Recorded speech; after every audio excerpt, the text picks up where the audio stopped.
and then we can kind of start building our own leadership canvas and bring all the information that we learn throughout the program together to kind of work on our self-leadership, and then go into the coaching sessions that we set up for later this week and next week.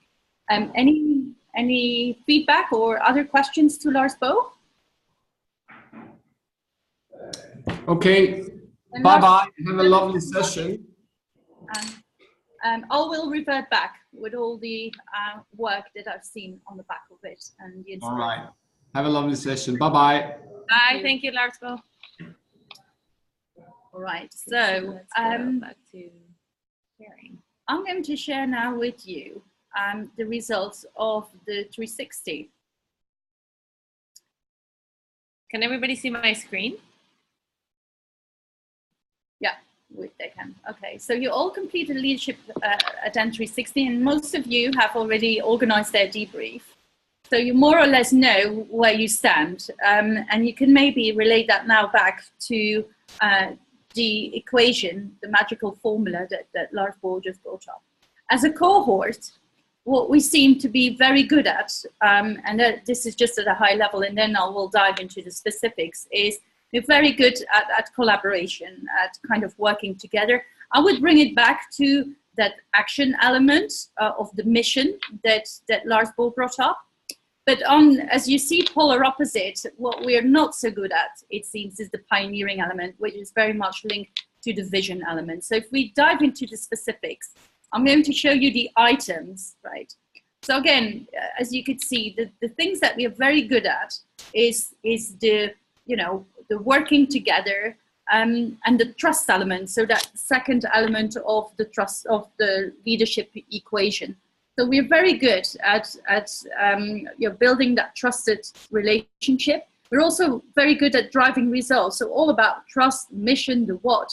But if you kind of go to the areas that seems to suggest where we need to focus more on is, first of all, is creating that compelling, bold vision. So what is that journey that we want to take people with, which we can create excitement about, but can also feel a little bit dangerous at times. So what is the path that we want to kind of work out for our people?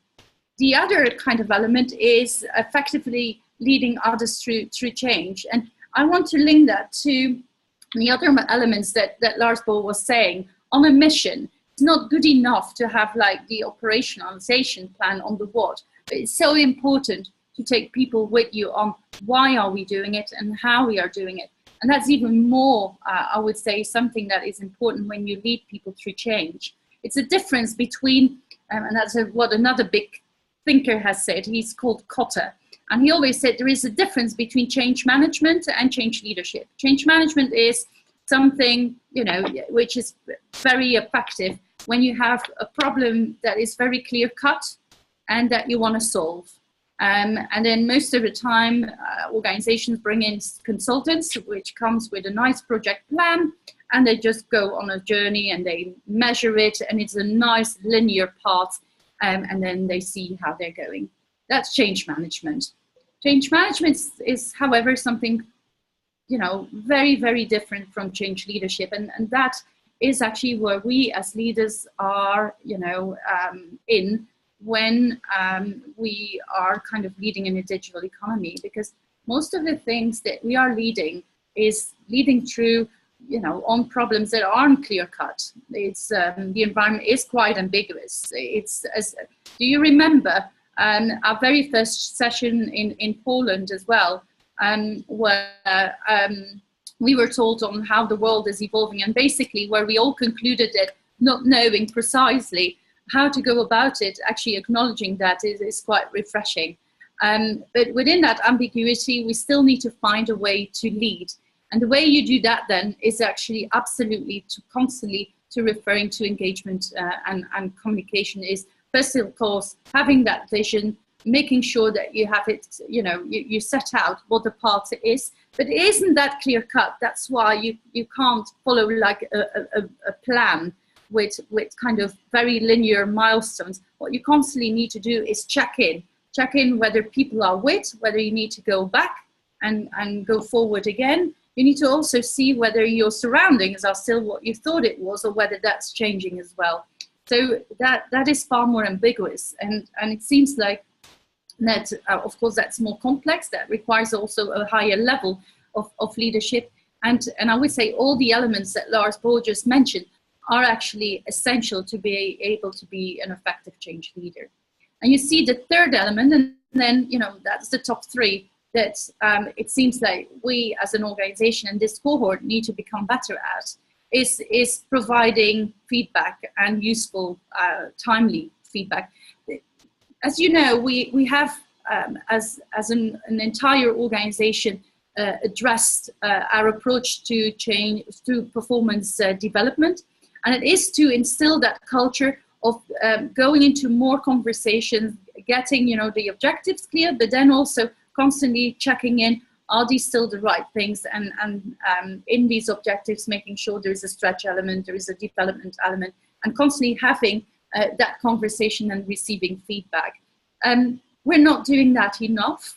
And we know that all high-performing companies do have a culture of feedback which make them high-performing. And that's why we addressed as well that in our performance development. And I hope that within your markets, you've heard about it, and that you as a leader are already setting the example as well. Like Bianca gave a brilliant example as well on how she's already sharing her objectives, but also her personal kind of journey. And that's really showing, how to lead, the way, so that you lower the threshold and you allow people to join in, and if you come to 12.5%, because that was in the session in Milan, we learned that if we come to 12.5% of the total population that we want to convince tap over, then we've got that tipping point, and then we can take everyone from the early majority into, I would say, the late majority, and then we've got some movement. So that was sharing with you, apart from Lars Bohr, the input, also sharing with you, take away the insights that you have received from your personal 360 to start building the picture on where have you come to on your leadership journey, and what is the next step to go. And on that note, I will allow Hazel and Alison to provide you some more input to then start building your leadership canvas. Great. Alison, do you have anything to add? You've been listening, taking input. So is there anything you'd like to add? Yeah, I've been furiously taking notes, because there's so much in both what Caroline said and Lars Bohr said. And also I was really inspired by all of your check-ins as well, because it's really clear that all of you are dealing with some really huge, gnarly challenges. And one of the things that struck me as you were speaking was that you were all really also clear on the fact that it wasn't just you. You were working with other people. The amount of times you all said we, us, was phenomenal, actually. And I think, sort of just going back to one of the things that Lars Bohr said in his presentation, it seems that there's a lot of clarity, there's always a lot of clarity around the what and the when, but we also need to spend more time thinking about the why and the how, particularly when we're thinking about high performance. So a lot of the challenges that you face are really massive, and it takes really high performing teams, a very high performing culture in order to reach where you want to get to. And I guess surprisingly, some of the things that make up a high performing culture aren't what we think. And so I just want to go back to that idea of psychological safety, and because we mentioned psychological safety a lot, but it was actually researched by Google. They did some research a couple of years ago into what made their most successful teams and the most high performing teams. I mean, Google is well known for having a high performing culture, and they wanted to understand exactly what made up their high performing culture. And so they did lots of research into their teams, and they found that there were 5 factors that made up the most high performing teams. Again, they were expecting it to be things like talent and IQ, but actually what they came down to were 5 factors that had nothing to do with the individual IQ of the people in the team, and everything to do with how and why. So some of the factors were things like impact, individuals knowing that they could make an impact on the outcome, having structure and clarity around what they were doing. But at the very top of this, the 5 factors that made a successful team was this idea of psychological safety. Teams that were able to be vulnerable, take risks and make mistakes in front of each other. And again, that echoes a lot with what Laszlo was saying in this idea of being vulnerable and this idea of kind of communicating out, being transparent. So this idea of psychological safety isn't just important within groups like this, where we can talk openly and freely about what we need to improve and how we improve, but also within the teams that you're working with. How do you create a culture and environment of psychological safety so that those teams can go on to become high performing and you can reach the goals that you're intending to? So when we're looking at the leadership canvas, it's worth thinking about those ideas. You know, leadership starts with you and being vulnerable and thinking, you know, being honest about what it is that you need to improve and also sharing that as well. So when we move to the leadership canvas, you'll see some elements on there which might seem quite daunting to look at first, but they're absolutely essential in the start of your leadership, your self-leadership journey. So I don't know, Hazel, if you want to get the leadership canvas up. Yeah, I'm doing that as you speak because you're setting it up brilliantly. Yeah, so I'll hand over to Hazel to talk exactly to the leadership canvas, but you'll see elements on there such as threats. You know, we've got to sit there and be honest about the threats that we might face and what that means to us as a leader. We want to think about the kind of leadership that we want to create, be honest about the strengths that we have and those that we don't have as well, so that we can start in the journey of filling in those gaps. As I say, creating that culture of psychological safety, not only within this group, but within the teams that you work with. So those are the only things that I wanted to pick up on, because I really loved some of the things that both Caroline and Laszlo were saying, and all of you said around this idea of vulnerability, the emphasis on communication and transparency as well, and as I say, the idea of psychological safety. Brilliant. Thank you so much for sharing those reflections, Alison. Super enriching. And I think just one more ingredient that you guys can take to work on this now. So what we'll do is I will send you into smaller groups. So you'll be paired up. You'll actually be in pairs.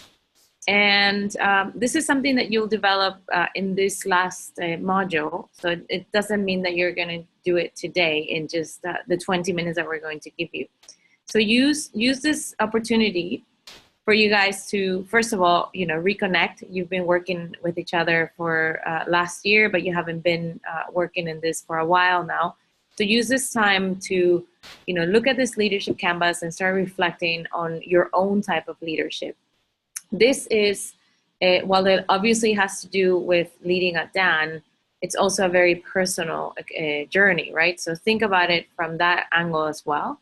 And then just try to, it's not so much about answering these questions, but start to reflect on these questions and then use the other person to kind of have a conversation about this.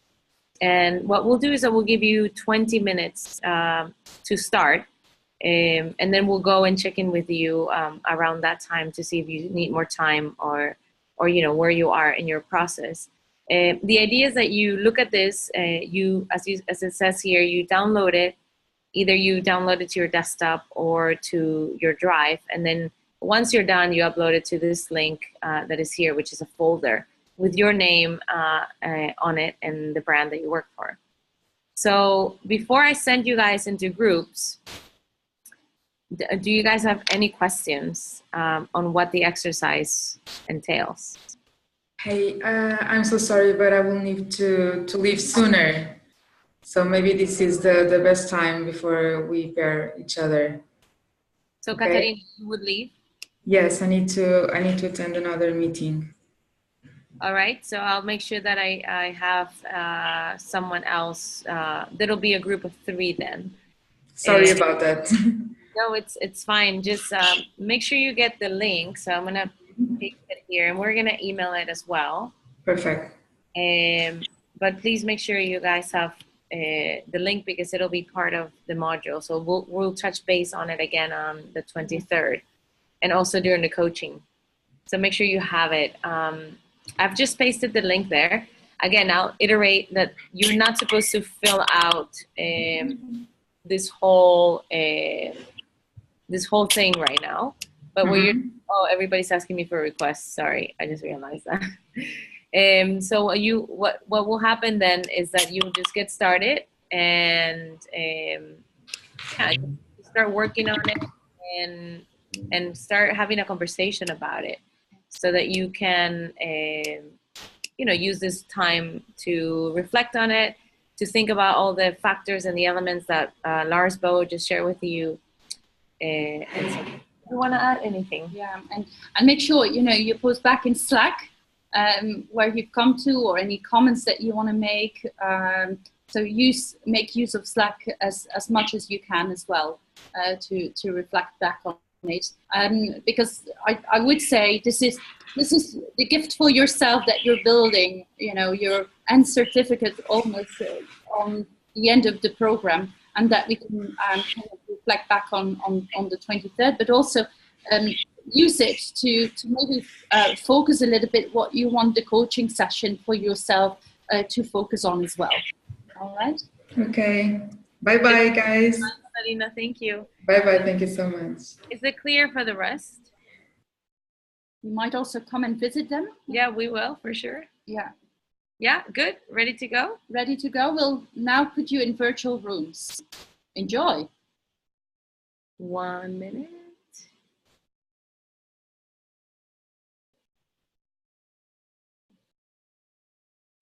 Ready? Yeah, I'm gonna move one more move, sorry, and then it'll be all good. All right. Okay. We'll call you back in a few minutes and we'll go visit you. Yeah. So all back at 14:42. Moves. Almost.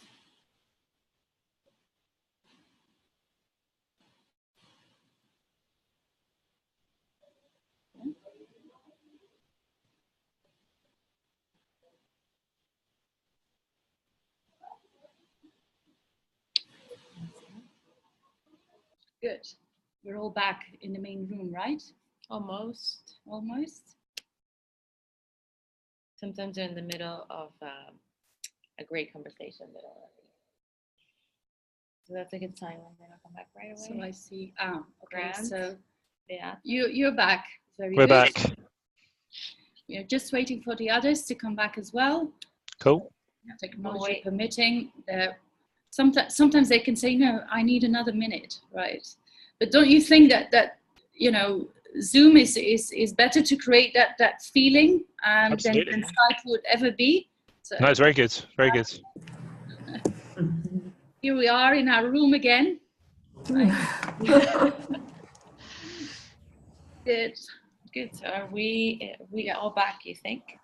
Good. Let's reflect. Yes. So how was that for you guys? How was that exercise for you?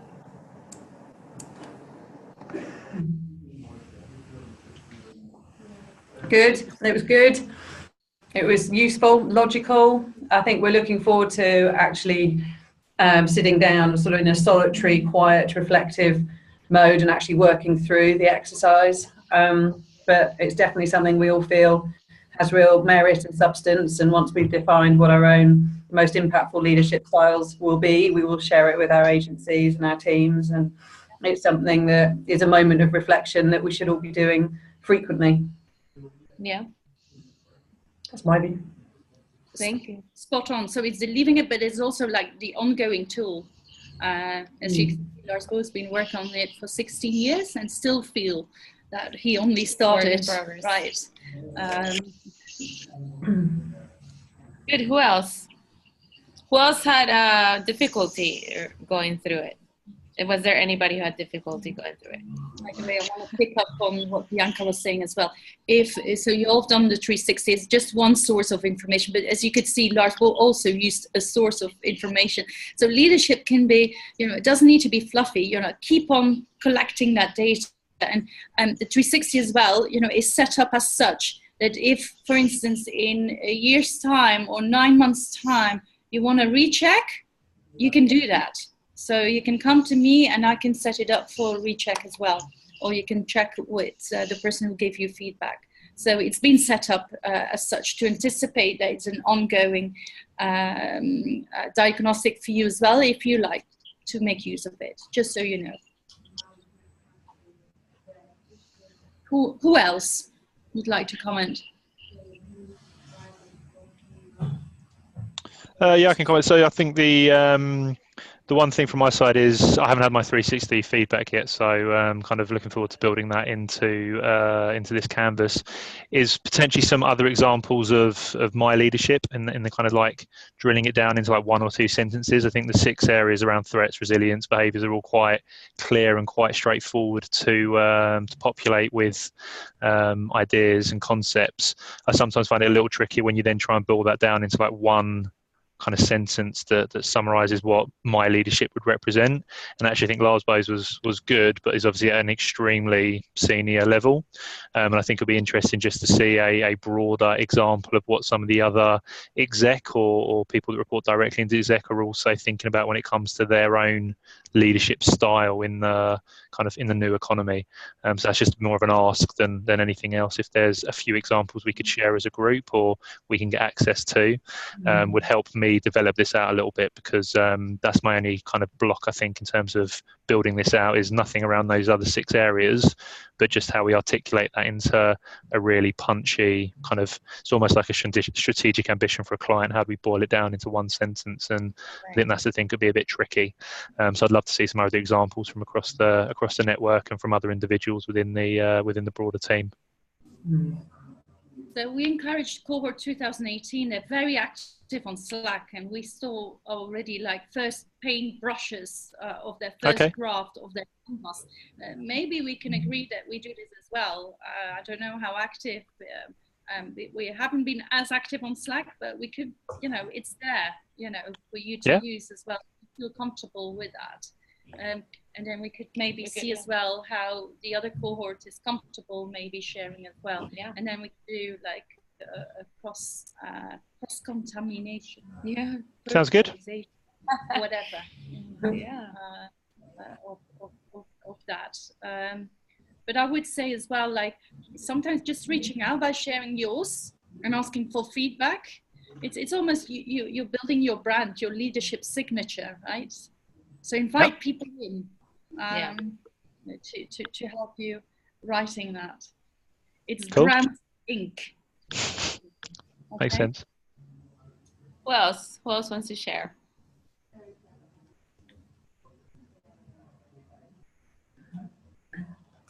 Alison is on mute. Oh, you're muted. I always forget to do that. I'd just like to share something that came up in the group that I was in. Just this idea, sort of the leadership canvas for many people is the first time that they've kind of realised that their leadership style can be designed. Because often, particularly within the environments that everyone works in, they're kind of thrown into leadership. I think it was Bianca that said it actually, thrown into leadership, and you just kind of get on with things and you don't think consciously, okay, well actually this is how I want to be as a leader. So the leadership canvas was really the first kind of time where people have had the opportunity to sit down and think, right, okay, each of these areas, how do I want that to be? And what do I need to do to get there? So yeah, I thought that was quite interesting. It was really nice observation that came up in the discussion. Yeah, super, yeah. And really everything can be designed, right? If we think about it from that, with that headspace or with that mental model. From how we build the teams around us, how we interact with our co-workers, our managers, our own leaders, right? So yeah, very, very true. And did you want to add something else? Yeah, maybe, because we've got a few minutes left. I kind of based on 20 years, not giving away my age, of studying on the subject of leadership and being involved, either in a consultancy role or in-house, created actually a test on why anyone should be led by you. So maybe I want to bring it up on the screen, just as another source of inspiration. 1 second. There you go. Yeah, and see if that would be helpful, because I hope it's bringing, it's a test and it's linked in with the equation as well. I will bring it back. So the first one if you want to think through, okay, who am I and how can I kind of propel in my leadership journey? The first one is, so the title was informed by a famous book written by Gareth Jones, and Gareth Jones is a practitioner. He was the HRD of a very famous music company, but also the BBC. And he's also a professor at London Business School and has also won the McKinsey Prize for the best book and best paper. So I thought, you know, and he wrote a book, Why Should Anyone Be Led by You? Which I thought, oh, that's a good one. So indeed, let's ask ourselves the question, why? You know, and first, am I myself?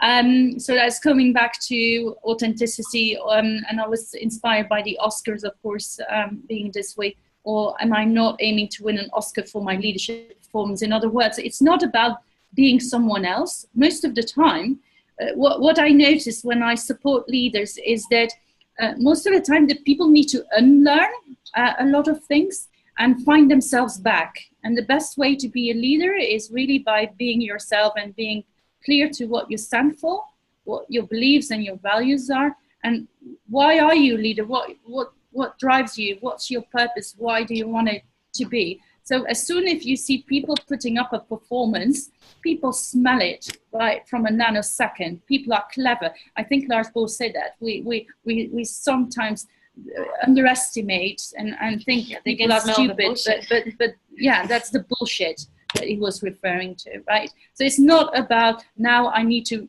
be a leader. No, it's about finding yourself and going back to the core. And most of the time, what got you here won't get you there. And that's the quote of another famous coach guru, Marshall Goldsmith. So often, you know, we've been propelled in a leadership position because of our technicity. And then we thought, oh my God, now I need to be a leader. And we put on our leadership coat. That's not what it is. It's actually the more you're actually comfortable with who you are. And so that means that you know yourself. Actually, the more, I would say, convincing you are as a leader. You probably saw that with Lars Bohr as well.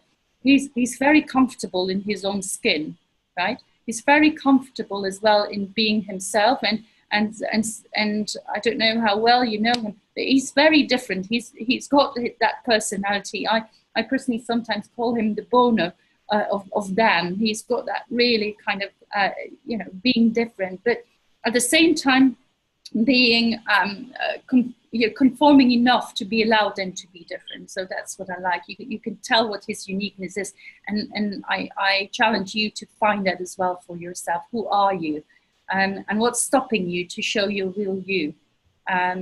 So that's secondly, it's about, am I self-assured and determined to do what is right for business and society?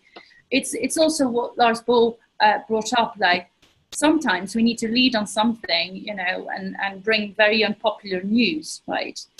Sometimes, as a leader as well, you need to, you know, we're in a business where sometimes there's, I would say, a little bit of what seems a dilemma between, do I lead for the short term or do I lead for the longer term?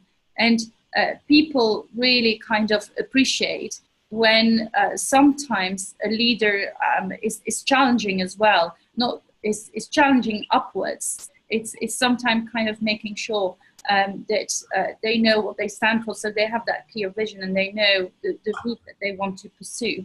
So no one wants to be led by a wobbly leader. You need to have, you know, that strength as well, what you stand for. So that's linked with, am I courageous and do I speak out when I spot lack of integrity or inequality or unfairness, right? Yes, people, yes, leaders, most of the time are not the ones that people respect the most. We like it, you know, when people dare to take a risk which is in line with what they stand for as well. And then are authentic about it as well, are transparent about it as well. If they say, you know, personally, I thought this and this, I felt it difficult to, you know, reconcile that in the bigger picture, but I had a conversation about it and now I feel we need to do that, and go into dialogue as well. Fourth element is do I know myself as well as my other half or best friend knows me? It's scary sometimes, I think, to realize that someone else actually knows you better than yourself. I just want to see the non-verbal communication. If you have a special other, do you feel that that other knows you better than yourself? Then gives a thumbs up. If you think no, not as much, give a thumb down. Is it up or down? Your special other half, your best friend, maybe the person you live with, maybe it's your mom or dad, you know, might be your cat or dog, whoever is closest to you. Do they know you? Do they? If you would ask them for feedback, is it scary to know that they know them, you better actually than yourself? Thumbs up. I feel sometimes my partner, I don't know. Yeah, Grant the same. Oh, I'm up to Bianca saying no. I think I've got very good self-awareness. Very good. I think it's so important to constantly ask for feedback as well, to really call it out when if you have blind spots, and everyone has got blind spots, so it's good to remain in touch. The next one is, do I spend as much time to protect, support, and take care of others as I do to manage upwards? So have you got the balance right there as well? I'll just leave that one to you, conscious of the time. Next, do I realize the potential of people? I am a leader too, right? What that means is it's linked to number 9 and my net exporter of talent. Ultimately, a leader here is not to be served, but to serve you. Our leader, our task is to create that fertile environment where people thrive. It's linked to Lars Bohl's empowerment and trust. Get the best people, right? Never be afraid of hiring someone who is better than yourself, because that will help you as well to grow, to give yourself space to go after something else. And you know what? It's I hope you've all experienced hiring someone or seeing someone performing that you say, oh my God, I could never do that, because that's the best thing ever. Has anyone had that experience already? If you have, thumbs up. And that's real dope, isn't it, Bianca? Yeah, it's amazing. It's fantastic because you can depend on them, and you feel proud of them, and yeah, it's wonderful watching them flourish. Yeah, and just to go back to number 6, potential is not performance. I can give you a stat. 90% of high potentials are high performers, but only 20% of high performers are high potentials. So if you're not familiar with the distinction and you want to find out more what's potential and how can I assess it, go on Neon, go into Touchpoint, look about judgment, drive, and influence model. Come back to myself or to your HR partner to find the difference. And we've got the diagnostic that can help you as well to objectively measure that. And we involve that in the Route 500 selection, but you can absolutely use that as well for other purposes, for promotion or for hiring or for building your team. Then, do I collaborate and think in terms of abundance, not competition of scarcity? I think that's a quite important one, especially if you want to operate successfully in the digital economy. If you think of scarcity, you're not going to have a winner. That's why our operating model is what it is, and that we are you'll see more and more messages after the global conference coming through as well that all shows that we're one team, we're one den. We need to collaborate, we need to share. And the more you share, actually, the more you get back. So it's not about cutting the pie, always thinking of a pie, I like food, that normally is for 6 people. And it's for me, I want you to have an image that it's not about keeping the pie for 6 people that you cut up, but just focus your energy on making that pie of 6 people into a pie of 10 people, and then cut it up. And each respective piece will be much larger. That is what it is all about. Otherwise, personally, we end up with Brexit and Trump, right? that is what this paradigm means. And then, do I create a context in which people thrive and find opportunity? I think I alluded to that. Am I a net exporter of talent? In other words, sometimes people are in teams and brands and markets where they go through restructure, and then the best person comes up and says, oh, I want to have this opportunity. And they say, no, you stay with me, right? I'm telling you, you'll create a brand where not many high potentials will want to work for. If you create these people, you know, that go elsewhere and do bigger things, rest assured, you'll have many people coming and tapping you on the shoulder to be part of your team. So think mid-term, think long-term, not short-term. And last but not least, all of that you can only do if you have an open mind, heart, and will. I've gone through this very, very quickly because I appreciate, you know, we've run out of time. But I hope you can set yourself the test, and hopefully that helps you as well to further kind of refine your leadership compass. Useful? Give me feedback. If you don't think it was, let me know too. I like to learn.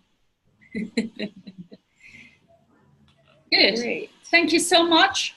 I hope that was, I do sincerely, profusely apologize that we had to leave so much time between kind of meeting again. But I hope we've gone back into it. We got coaching sessions, and then we have a final session on the 23rd. Thank you so much for investing in yourself today. Do reach out to your colleagues who unfortunately didn't find that magical time. Encourage them, send them the links, and all, you know, from the abundance mindset, we'll all be better then. Thank you so much. Did you want to just quickly check out? Yeah, one word check out, grounded. Grounded, okay. Inspired. How about you guys? Just one word, how you're feeling. Reconnected. Reconnected. Ready. Ready. Anya. Inspireful. Super. Leo. Challenged. Challenge. Melanie is on mute. Yeah, that's kind of a mute for me because everything that came by was one of my words, but I think the most thing is inspired again. Okay, so you have the last word. Inspired, yeah. Did you say something?